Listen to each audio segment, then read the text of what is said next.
yang saya muliakan, semoga Allah Subhanahu wa taala senantiasa memuliakan kepada kita dan melimpahkan rahmat dan barakahnya kepada kita.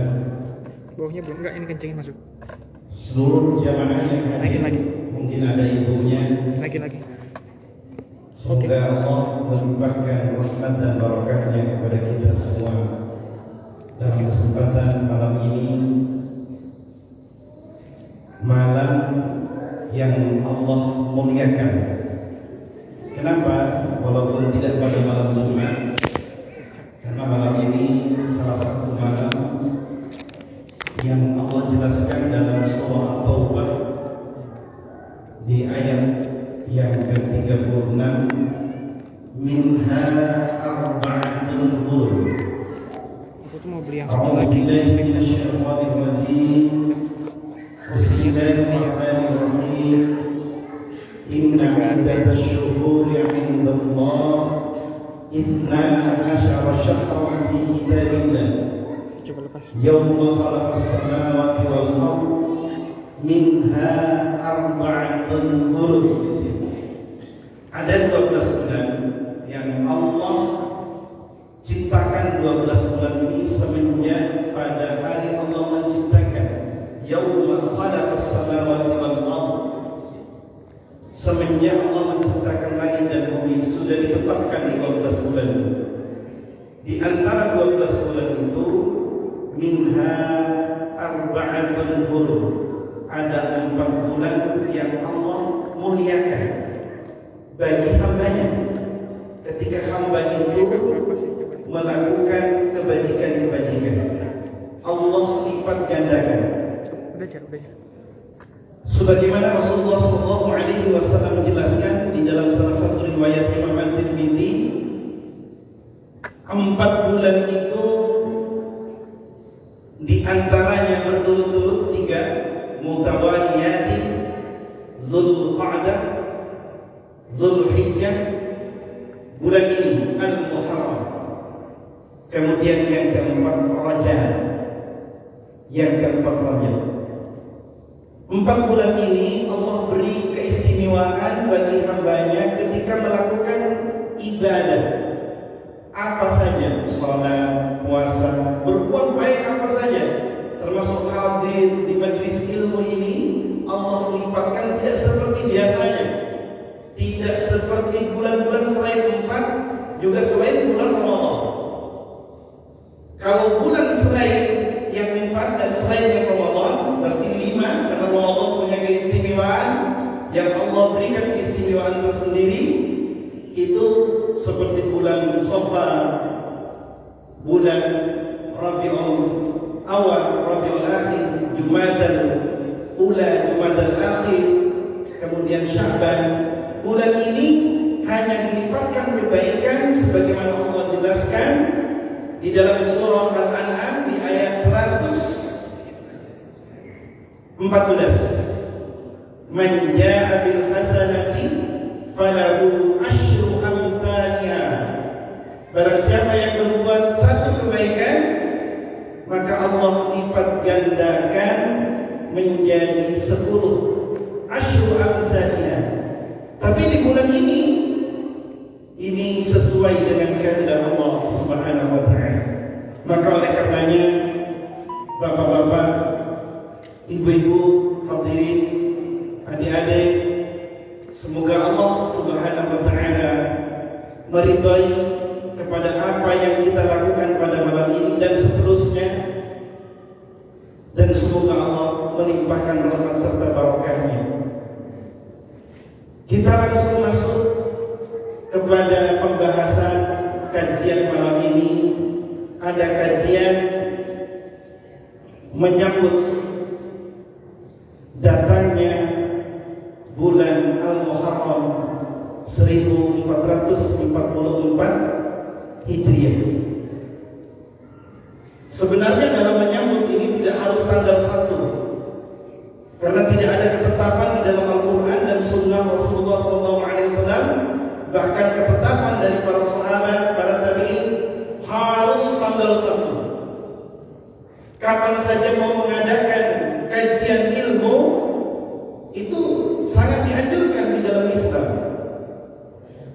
tidak harus wajib tanggal 1, tidak harus itu. Cuma seakan-akan kalau tidak tanggal 1 sudah kedaluarsa katanya. Tidak ada istilah pahala kajian itu kedaluarsa, tidak ada istilahnya. Makanya di sini yang semestinya mau akan diadakan pada tanggal 1 dengan beberapa hal ditunda sampai tanggal 5 malam tanggal 6 ini. Itu tidak ada perintah yang harus tanggal ini. Saya belum menjumpai di dalam Al-Quran, di dalam Sunnah Rasulullah SAW, di dalam kitab para imam madhab itu tidak dijumpai harus tanggal 1 menyambut Al-Muharram. Jadi hanya saja namanya menyambut itu kan di awal, tapi sambutan itu yang diadakan di dalamnya ada kajian tidak harus di awal, di akhir juga bisa, di tengah juga bisa, sesuai dengan keadaan yang memungkinkan. Maka bagaimana kaum muslimin yang dimuliakan Allah Subhanahu wa taala, tema yang diangkat dalam kajian malam ini menyambut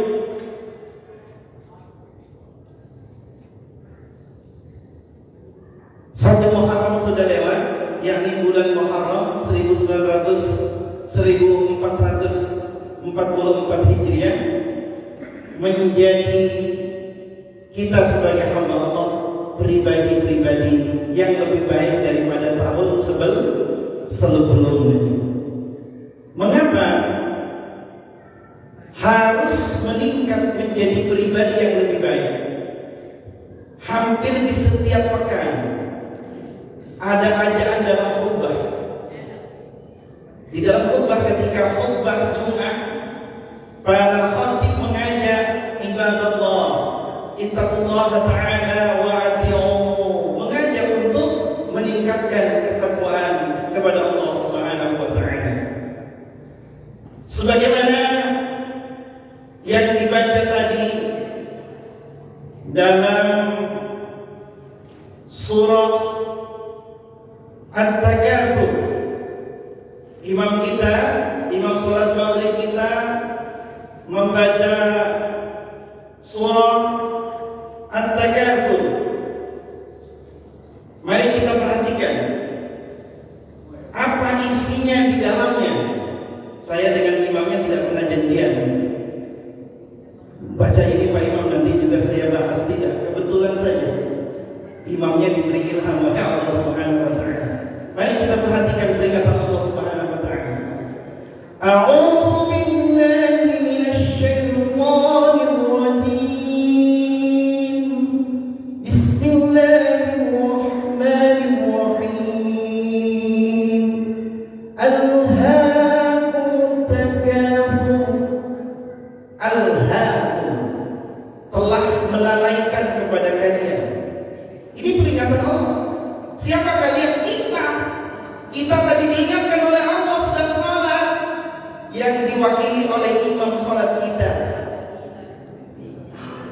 Telah melalaikan, alhaakum, telah melalaikan kalian kepada kita.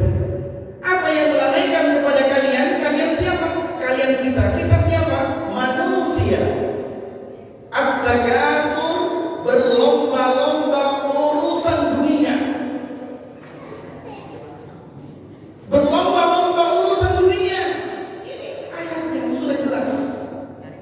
Kalau urusan dunia semangatnya full, apalagi berkaitan dengan gaji yang jelas. Tapi sepertinya urusan akhirat bagi yang belum mendapat taufik dari Allah Subhanahu wa taala tidak semangat. Padahal hakikat hidup itu urusan akhirat. Hakikat hidup, karena kehidupan di dunia ini bukan berhenti di dunia, tapi ada kehidupan alam barzakh, alam kubur, di ayat berikutnya. Nanti ada kehidupan di alam mahsyar, ada kehidupan di alam akhirah.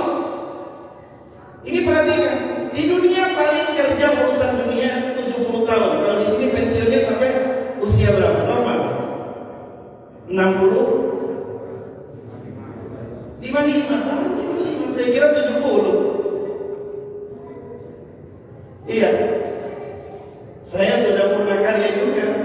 sudah pensiun karena usianya sudah 56. Sudah 56. Ya. Urusan dunia bekerja maksimal 60 tahun mungkin kalau diperpanjang. Tapi kehidupan di akhirat akan hidup selama-lamanya, dan ini kehidupan yang nyata, yang abadi, yang tidak ada kematian lagi. Maka di ayat itu manusia banyak lalai dengan pangkat, dengan harta benda, dengan urusan anak. Alhaakumut takatsur. Bapak-bapak dan ibu-ibu yang dimuliakan Allah Subhanahu wa taala, kita pasti akan meyakini dan terjadi di lingkungan kita, di kantor kita, di sekitar kita kematian.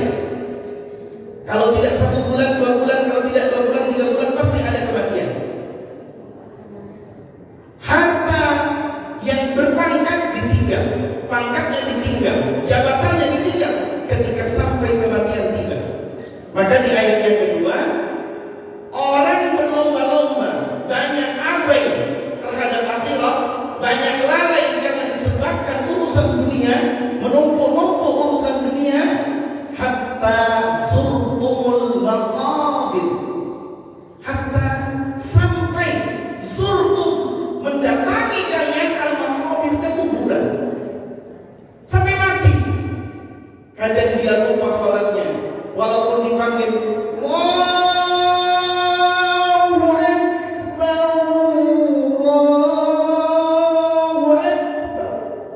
walaupun dipanggil, coba kalau dipanggil pimpinan, saudara, ini Allah yang mewakili Allah, padahal di situ ada panggilan hayya 'alas shalah, hayya 'alal falah. Ayo segeralah al-falah, menuju kesuksesan dan keberuntungan. Kalau kamu memenuhi dengan istiqomah salat berjamaah, kamu pasti akan sukses dan beruntung. Hayya 'alal falah, tapi itu pun tidak berujung kadang. Ini padahal dibawa bagaimana kita menjadi pribadi yang lebih baik. Coba kalau dipanggil, diundang, azan itu diundang pimpinan, diundang tetangga, diundang mertua. Masya Allah, seakan-akan abai semuanya tinggal. Ada dijawab pulang. Kenapa pulang cepat? Pimpinan saya mau ada akikah. Padahal cuma mau ada akikah. Pimpinan saya mau ada walimah urus. Padahal cuma ada mau walimah. Ini Allah yang memberikan kedua penglihatan kita, telinga kita, lisan kita, semuanya ini Allah yang memberi. Allah yang memberi. Maka jangan sampai ayat ini menimpa kepada kita sehingga kita hatta zurtumul laqabir. Jangan sampai lalainya ini sampai ajal kematian kita, yakni abai terhadap akhirat, sangat peduli dengan urusan dunia. Dunia bukan tidak boleh dicari. Dunia justru diperintahkan untuk dicari untuk bekal akhirat, untuk bekal akhirat. Nanti kita bacakan ayat. Kemudian kita cuplik saja di ayat yang terakhir, ayat 8. Thumma latus'alunna yawma'idhin 'anil na'im. Thumma, kemudian latus'alunna, niscaya sungguh akan ditanya, dimintai pertanggungjawaban. Kita, saya, panjenengan semua akan dimintai pertanggungjawaban oleh Allah. Dari mana kamu sehat? Sehat digunakan untuk apa? Umurmu selama ini sudah usia 50, 30, 40. Untuk apa umurmu? Akan dimintai pertanggungjawaban. Baju yang kita pakai, kopi yang kita pakai, jam tangan yang kita pakai. Tsumma latus'alunna yawma idzin 'anil na'im, tentang nikmat-nikmat Allah yang Allah berikan. Tentang mata-matamu digunakan untuk apa? Lisanmu, pendengaranmu, semua kenikmatan itu akan dimintai pertanggungjawaban oleh Allah Subhanahu wa taala. Jamaah rahimani wa rahimakumullah. Oleh karenanya kita masih dihidupkan Di bulan ini tahun Hijriah 1444 Hijriah wajib kita bersyukur. Wajib kita bersyukur. Sahabat-sahabat saya ketika mendengar informasi kalau yang selevel ketika bersamaan dengan saya di Saudi tinggal 3 orang. Yang ketika di Syarif Hidayatullah tinggal 4 orang. Ketika sahabat saya ketika di BGAN Pendidikan Guru Agama Negeri, sahabat saya tinggal 1 orang, 2 dengan saya. Yang lain sudah mendahului. Allahumma ighfir lahu. Tinggal menunggu giliran saya. Alhamdulillah sampai malam ini Allah berikan usia. Dengan usia ini bapak-bapak juga, ibu-ibu juga diberi usia oleh Allah. Mari kita manfaatkan usia ini untuk berbuat kebaikan. Yang kebaikan ini harus lebih dari tahun sebelumnya. Sebagai wujud apa? Sebagai wujud mensyukuri atas nikmat-nikmat Allah Subhanahu wa taala. Allah Subhanahu wa taala dalam surah An-Nahl surah yang ke-16 di ayat 114 saya kutip dalam ayat itu, A'udzu billahi minasy syaithanir rajim. Bismillahirrahmanirrahim. Washkuru ni'matallah in kuntum iyyahu ta'budun. Perhatikan. Washkuru dalam Al-Qur'an ini kata perintah. Namanya fi'il.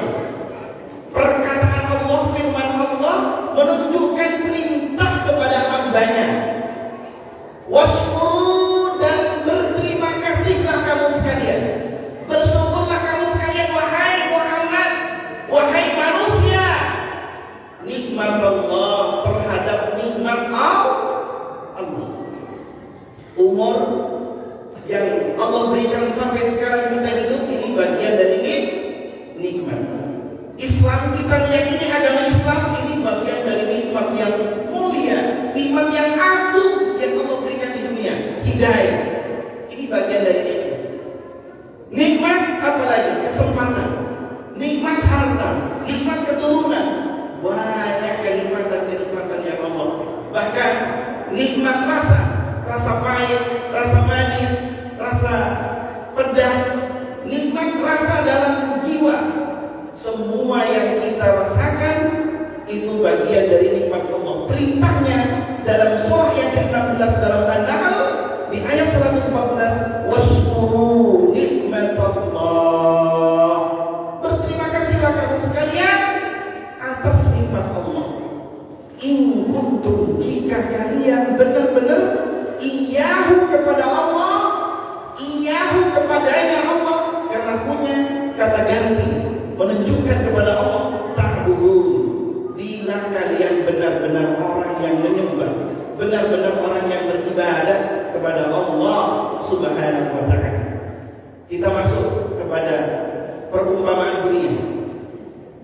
Mau masuk ke perusahaan ini, Mas, ada yang perantaranya, ada yang perantara, misalkan masuk ke rumah saja, ijazahnya sudah masuk dan akhlakmu baik dan syarat-syaratnya sudah masuk. Setelah masuk dia jadi karyawan. Ini biasanya perantara ini kita mengucapkan terima kasih, bahkan diingat sepanjang hidupnya. Kemudian banyak kebaikan-kebaikan yang dilakukan oleh manusia. Kebaikan apa saja? Dari sakit dibantu sehingga jalannya Allah menyembuhkan sebab karena sakitnya. Dari kemiskinan dibantu sehingga jadi pengusaha. Dari tidak dapat jodoh dibantu akhirnya dapat jodoh. Itu perantara semua. Sebab maka itu dikenang semua. Ucapkan terima kasih semua. Ini kepada Allah Subhanahu wa ta'ala. Allah di dalam surah Luqman, anishkurli wa liwalidayka wa ilayyal masir. Wa ilaikal masir.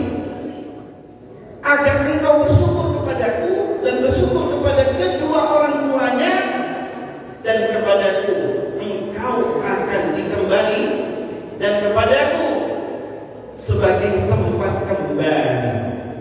Kadang kita lebih mendahulukan terima kasih kepada manusia, lebih mendahulukan terima kasih kepada manusia daripada kepada Allah. Kadang seperti itu, mohon maaf, kadang seperti itu. Maka oleh karenanya dalam kesempatan ini kita diberi sehat, akal sehat, badan sehat, tidak stroke, akalnya tidak depresi. Ini nikmat yang luar biasa. Siapa yang memberi? Allah. Ada mungkin di sekitar kita, ada saudara kita, mungkin ponakan kita, mungkin tetangga kita yang lahir dalam keadaan buta, yang lahir dalam keadaan tuli, yang lahir dalam keadaan bisu. Sementara kita tidak. Siapa yang memberi itu? Semua Allah. Mata bisa melihat, bisa mendengar telinga kita, bisa bicara dengan sempurna. Ini Allah. Andaikan mata ini diuji oleh Allah, karena pasien sedikit tidak bisa melihat ini sudah bingung. Cari rujukan ke rumah sakit mana? Ke rumah sakit mana? Sementara kita bertahun-tahun melihat, bertahun-tahun mendengar, bertahun-tahun bergerak, tidak pernah ya Allah, terima kasih ya Allah atas segala pemberiannya. Ini kadang kita lupa untuk berterima kasih. Contohnya, beberapa hari yang lalu istri saya dicoba, diuji oleh Allah sakit. Kemudian saya bilang, sudah diupayakan ke dokter. Saya bilang, ini saya panggilannya panggilan anak. Sakitmu dengan sehatmu.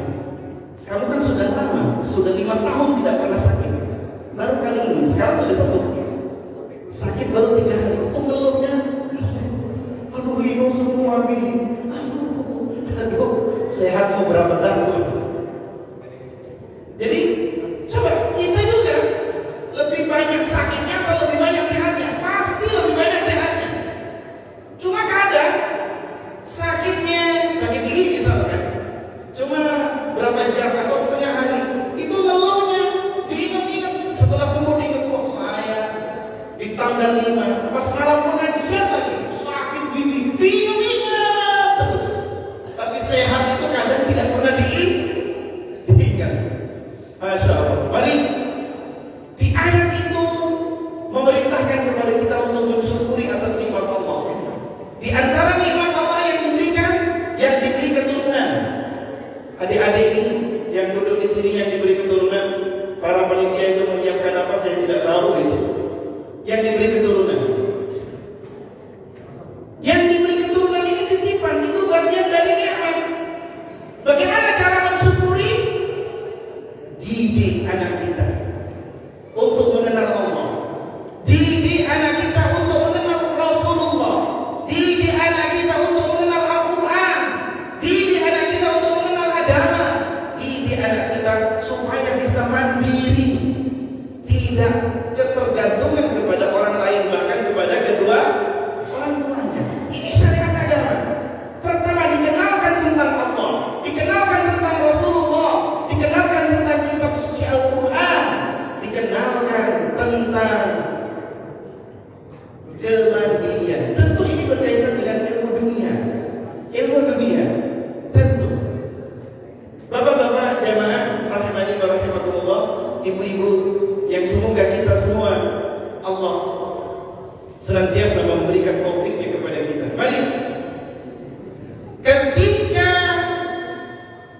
nikmat berupa anak kita tidak diarahkan untuk mengenal Allah, tidak diarahkan untuk mengenal Rasulullah, tidak diarahkan untuk belajar tentang kitab Allah, bahkan tidak diarahkan untuk punya kemandirian, ilmu pengetahuan dunia, sehingga nanti setelah ditinggal oleh keduanya ia bisa mandiri, maka nanti kita akan dimintai pertanggungjawaban. Maka itu tadi di ayat 8, "Tsumma latus'alunna yauma idzin 'anil na'im." Masya Allah, tabaraka wa ta'ala. Kaum muslimin yang dimuliakan Allah Subhanahu wa ta'ala,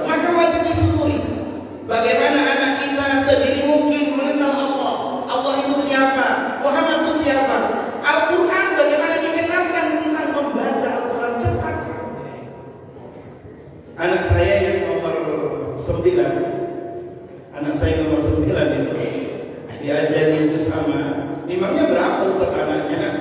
Ya nanti nanya di bawah saja. Jadi anak yang ke-9 ini baru kelas 1, sekolahnya di Semak Insani. Masuk di sana. Saya memang didik membaca Al-Quran.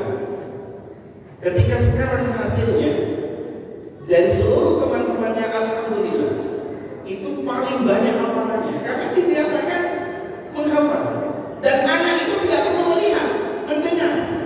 Karena kebetulan bapaknya banyak hafal juga. Ya paling tidak diperkenalkan surat-surat pendek. Anak itu cepat menghafalnya. Bahkan ibunya salah baca diingatkan. Tidak seperti itu. Padahal baca Al-Quran secara tulisannya belum bisa baca, tapi hafalan dia sudah dikenalkan cara membaca Al-Quran. Terutama bacaan-bacaan yang berkaitan dengan shalah, membaca suratul Fatihah dengan benar. Jangan membaca suratul Fatihah asal-asalan. Bagaimana ha, bagaimana dal, bagaimana ta, bagaimana sin, bagaimana qaf, bagaimana mat alif disukun. Karena Al-Quran itu yang harus dipahami standarnya. Bagaimana dalam pengucapan yang disebut namanya makharijul huruf, tempat keluarnya huruf. Bedanya zai dengan la, dengan Allah, dengan wa, dengan shin, dengan kha, itu ada tempatnya masing-masing. Ada sifatnya, ada tebal, ada tipis, ada yang harus mengeluarkan sedikit nafas, ada yang harus memantul. Diperkenalkan dari sedini mungkin. Mungkin di sini sudah berjalan dengan baik, ada TPA, karena itu adalah aset. Bapak-bapak, sedikit. Ini sebenarnya di luar materi, cuma saya melihat anak-anak sangat tertarik. Kalau hanya dengan pangkat tertinggi mungkin di perusahaan ini direktur, tapi itu pun pasti pensiun. Mungkin di bawahnya ada manajer, itu pun juga pasti pensiun juga. Kemudian punya harta, mungkin paling banyak hartanya dengan 1 triliun, 1 triliun. Jangan sedikit, kasih gambaran itu. Mungkin cuma 100 juta sedikit, kasih gambaran yang besar, 1 triliun. Saya punya sahabat di Lampung ini, kemarin mengeluarkan zakat kepada 4.000 jiwa. Pengusaha di Lampung, 4.000 jiwa. Karena salah satunya saya diberitahu 4.000 jiwa Pak, zakatnya berapa M itu tidak tahu. Ya, mohon maaf, ketika harta dibandingkan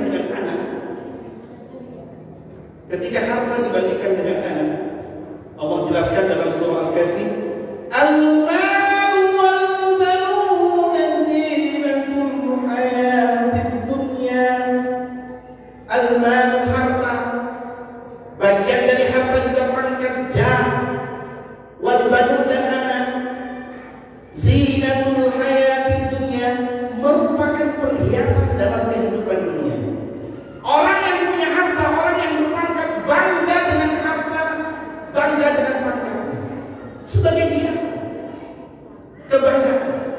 Demikian juga ini Allah menjelaskan anak juga. Siapa yang tidak bangga punya anak? Apalagi anaknya manuk, anaknya disuruh jangan main game, tidak main game. Iya, bangga. Siapa yang punya anak tidak bangga? Semua yang punya anak, laki perempuan, bangga dengan anak. Itu memang tabiat manusia, bagian dari zinatul hayatid dunya. Tapi andaikan disuruh milih satu dari yang dua ini, di antara yang dua, kira-kira bapak mau pilih harta atau pilih anak? Disuruh milih, jangan dua-duanya.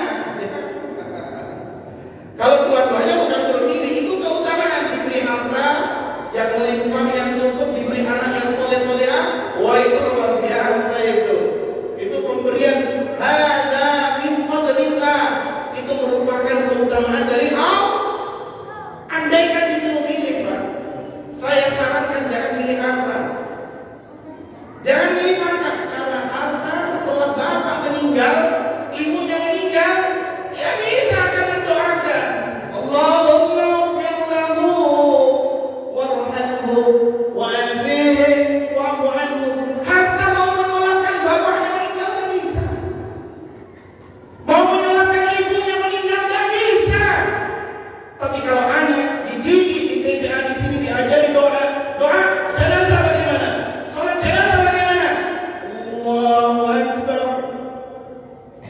Bismillahirrahmanirrahim. Ta'awudhu. Bismillah. Fatihah. Setelah Fatihah selesai, Allahu Akbar. Baca sholawat. Setelah sholawat selesai, Allahu Akbar. Baca doa. Kalau bapaknya yang meninggal, Allahumma ighfir lahu. Ya Allah, ampunilah bapakku. Dia bapak. Warhamhu, sayangilah dia. Coba pangkat bapak kira-kira bisa doakan nggak kalau bapak meninggal?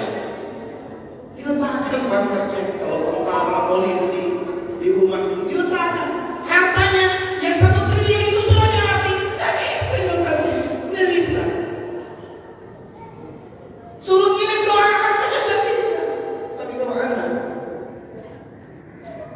setidak baiknya anak, tetap dia akan mengenang kedua orang tuanya. Tetap dia akan mendoakan. Makanya harta tidak pernah menjadi istimewa di mata Allah Subhanahu wa taala. Allah memberikan harta ini kepada orang yang beriman, kepada orang yang tidak beriman, diberikan semua. Tidak ada nilai di mata Allah Subhanahu wa taala. Tidak ada nilai intinya. Tapi harta itu penting bagi kita untuk kebaikan, untuk kemas. Satu, harta tidak bisa mendoakan kepada pemiliknya, tapi anak bisa mendoakan kepada pemiliknya. Siapa pemiliknya? Kedua orang tuanya. Saya punya bapak, punya ibu, sudah wafat kedua-duanya. Meninggalkan saudara 5. Sekarang saudara saya tanya, kamu lupa kan mendoain bapak, Umi dan Abi? Enggak, Mas. Hampir setiap waktu saya doakan.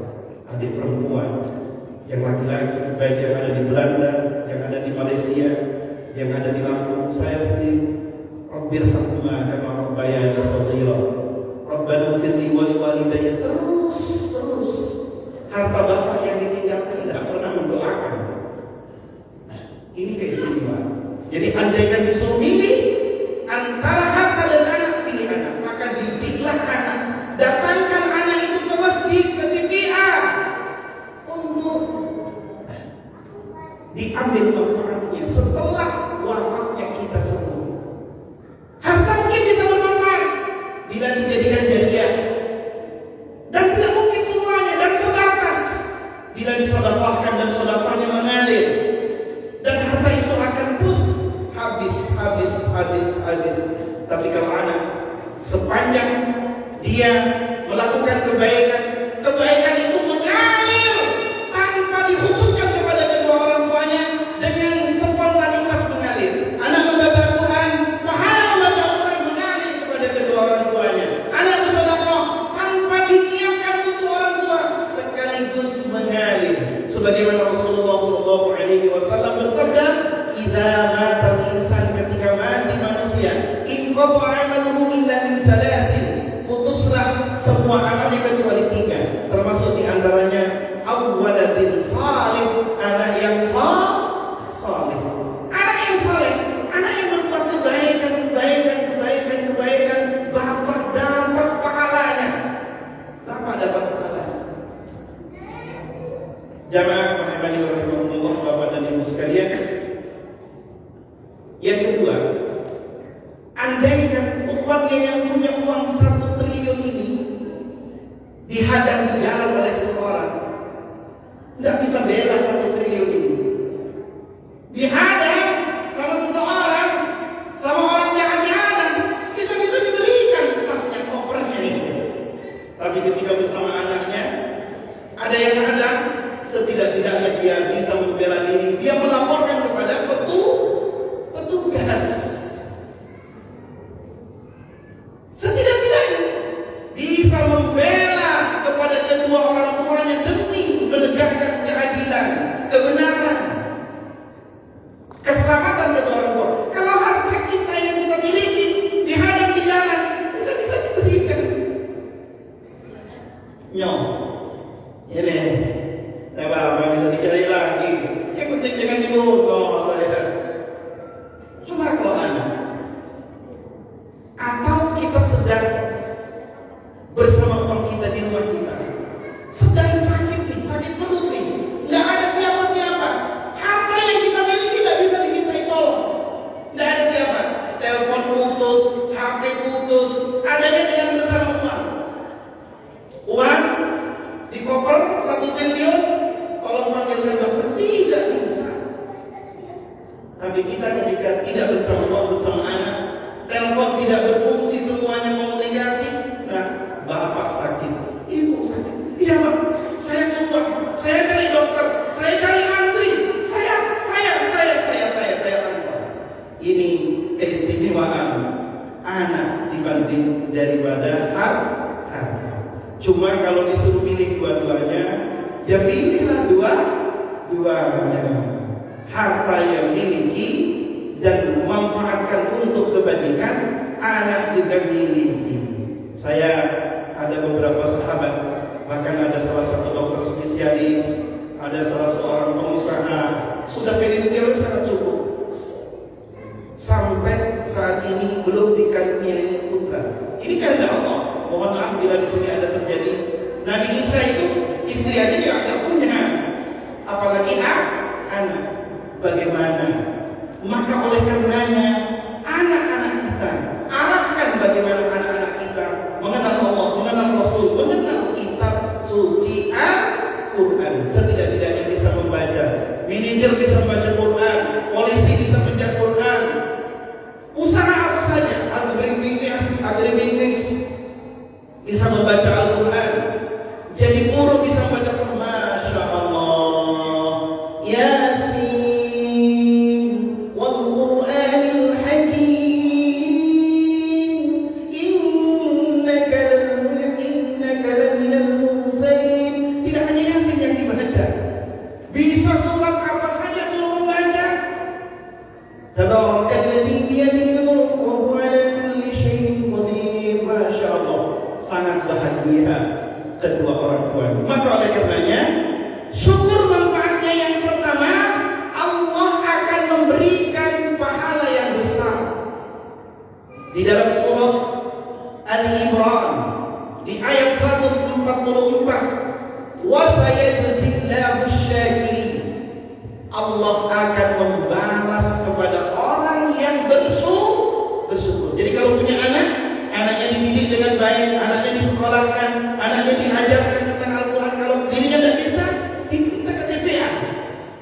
Di mana? Kalau perlu dileskan, kalau perlu ditetapkan guru bisa membaca Al-Quran. Baik, kita bahasa Inggris besok tidak akan ditanya ukuran kamu pintar bahasa Inggris, kamu pintar hitung matematika, tidak akan ditanya sama malaikat itu. Ya, itu urusan dunia. Sebagai penopang kesempurnaan meraih dunia saja, ilmu yang harus dicari untuk kemanfaatan di dunia, tidak untuk di akhirat. Bagaimana?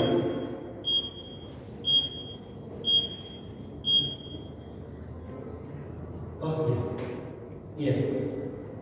Oleh karenanya, bapak-bapak, Allah Subhanahu wa taala menjelaskan di dalam surah Al-Maidah pahala dan pengampunan bagi orang yang mau bersyukur. Wa'adallahu alladhina amanu wa 'amilus shalihat lahum maghfiratun wa ajrun 'azim. Ayat 9 surah Al-Maidah. Wa'adallahu, Allah berjanji, telah berjanji Allah alladzina amanu wa 'amilus shalihat, kepada orang yang beriman dan kepada orang yang beramal salih. Syukur itu bagian dari amal salih. Syukur itu bagian dari amal salih. Apa janjinya? Lahum maghfiratun. Pertama, akan mendapat pengampunan dari Allah Subhanahu wa taala. Yang kedua, akan mendapatkan ajrun 'azim, pahala yang besar. Keutamaan yang kedua, Allah ketika kita diberi nikmat, mensyukuri dengan nikmat itu, maka Allah akan menambah. Allah jelaskan dalam surah yang ke-14, surah Ibrahim di ayat yang ke-7, la in syakartum la azidannakum. Jika kalian mensyukuri nikmat Allah yang Allah berikan, la azidannakum, sungguh aku akan menambah kenikmatan itu. Kita diberi sehat dengan azan datang ke masjid, itu namanya mensyukuri. Jadi bukan hanya alhamdulillah saja. Diberi gajian, pas gajian, sebagian dari rezekinya disedekahkan, diinfakkan.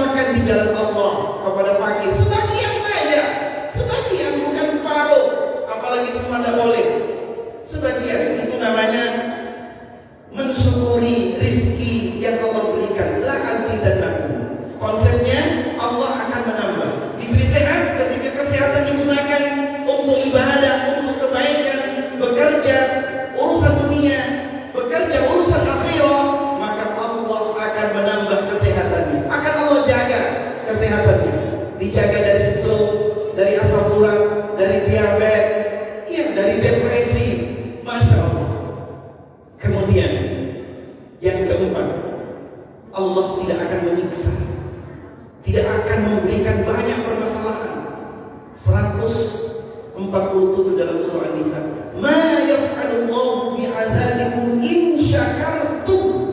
Allah tidak akan menyiksa, berarti Allah akan memberikan kesenangan, kebahagiaan. In syakartum, jika kamu bersyukur atas nikmat-nikmat Allah Subhanahu wa taala. Yang terakhir, kaum muslimin, Bapak Ibu yang dimuliakan Allah Subhanahu wa taala, di dalam surah Az-Zumar, surah yang ke-39, di ayat yang ke-7, ini yang luar biasa. Bagi hamba-hamba yang mensyukuri nikmat Allah, wa in tashkuru yardahu lakum. Wa in, dan jika tashkuru, mensyukuri kalian nikmat-nikmat Allah, yardahu lakum, Allah ridha, Allah senang kepada kalian. Masya Allah. Ini puncak keutamaan bagi hamba yang mensyukuri nikmat-nikmat Allah. Makanya punya putra didukung bagaimana supaya bisa hafal juz amma, bisa mengaji, pintar mengaji, punya akhlak yang baik, bisa baca doa, keluar dari rumah baca doa bismillahirrahmanirrahim, mau naik mobil bismillah, duduk di mobil, di kendaraan, di motor, alhamdulillah, lanjutkan doa dari kendaraan. Subhanalladzi sakhkhara hadza wa ma kunna lahu muqrinin. Pulang ke rumah, bismillahirrahmanirrahim, baca doa dulu sebelum salam. Ini pelajaran mulai dari kecil.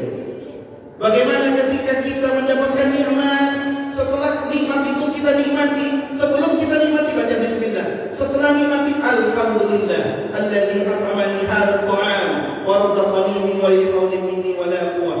Doa mau masuk ke kamar mandi, bismillah. Allahumma inni a'udzubika minal khubuthi wal khaba'is. Keluar dari kamar mandi, ghufranaka. Doa mau pakai baju, bismillah. Setelah pakai baju, alhamdulillah alladzi kafani bima ibtalaka bihi, dan seterusnya. Semua ada ujiannya kepada Allah. Kenapa kita belum bisa?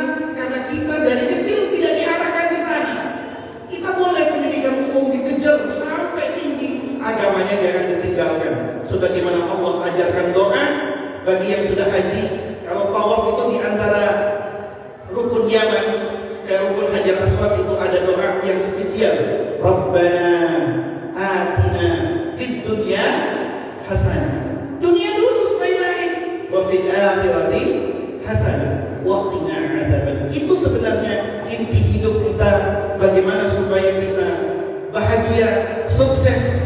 Bahagia dan sukses ini bukan pangkat yang tinggi, bukan harta yang banyak, tapi menerima segala apa pemberian dari Allah. Kita penuh dengan ridha. Diberi pangkat disyukuri, tidak diberi pangkat tidak melongso, tapi tetap mensyukuri atas semua pemberian Allah Subhanahu wa taala. Kalau semua jadi manajer, yang mau jadi karyawan siapa? Kalau semua kaya, yang jadi orang miskin siapa? Maka semua miskin kaya itu merupakan sudah bagian dari maqadirullah, merupakan ketentuan Allah. Maka wajib kita meyakini semua nikmat itu datangnya dari Allah, lalu diiringi dengan alhamdulillah dan diwujudkan dengan amal-amal ibadah. Kalau sehat sholat, sehat silaturahim, sehat untuk bekerja, jangan malas bekerja. Kalau malas bekerja sehat, itu namanya mengingkari nikmat sehatnya. Masya Allah. Inilah bagian syukur secara hakiki. Jangan alhamdulillah saya dapat duit, orang tuanya tidak dibagiin, padahal harus, beliau tidak ada kerjaan, saudaranya yang miskin tidak dibagi. Itu namanya tidak mensyukuri nikmat yang Allah berikan. Mudah-mudahan apa yang saya sampaikan memberikan manfaat kepada kita semua, dan Allah memberikan keistiqomahan kepada kita bahwa Al-Quran itu sangat mudah. Kalau ingin bahagia dunia akhirat, pelajari pedoman hidupnya. Pedoman hidup kita adalah Al-Quranul Karim. Al-Quran itu sangat mudah, dan semua berada dalam hukum apa saja, hukum dalam bermuamalah apa saja, dalam keluarga, dalam ibadah apa saja, itu semua lengkap di dalam Al-Quranul Karim. Maka di sini ada kajian secara rutin. Maka kita sepekan sekali, apakah 2 pekan sekali, kita ikuti untuk ngecas. Jangan lupa yang punya hutang karena masuk masjid, karena datang ke pengajian, hutangnya lupa, cicilannya antara terapi. Datang ke masjid itu bagian dari terapi kesehatan. Selain daripada mendekatkan diri kepada Allah Subhanahu wa taala. Namun semua itu dilakukan semata-mata untuk mencari ridha Allah Subhanahu wa taala yang disebut dalam agama ikhlas billah karena Allah. Maka kepada seluruh pengurus masjid Al-Mujahidin ini, Mujahidin Pak ya? Masjid Mujahidin, semoga seluruh jamaah juga Allah memberikan kesehatan yang barokah, berikan panjang umur yang barokah, memberikan rezeki yang halal yang banyak yang barokah, dan memberikan keturunan menjadi keturunannya semua yang baik-baik, yang soleh dan solehah. Demikian yang bisa saya sampaikan. Apabila ada tutur kata yang salah, yang tidak berkenan, bahasa yang mungkin rumit dipahami, inilah kemampuan keterbatasan saya dalam menyampaikan hal yang hak sesuai dengan apa yang Allah berikan kepada saya. Mudah-mudahan dengan kesalahan yang saya sampaikan Allah mengampuni dan bapak-bapak, ibu-ibu memaafkan kepada saya. Mari kita tutup dengan ucapan Assalamualaikum warahmatullahi wabarakatuh.